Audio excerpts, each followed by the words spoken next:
ये हाथ में लग गया तो गंदी चीज है ये।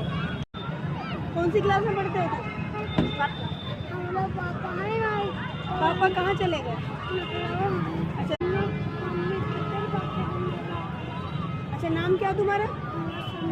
समीर नाम है। कुछ खाओ पियोगे? कुछ खाया सुबह से? नहीं खाया? क्या खाओगे? क्या खाओगे? टिक्के खाओगे? टिक्के खा लो। मेरे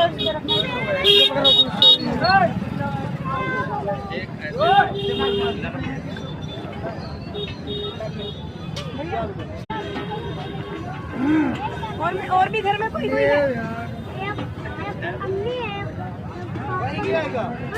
वही क्या होगा?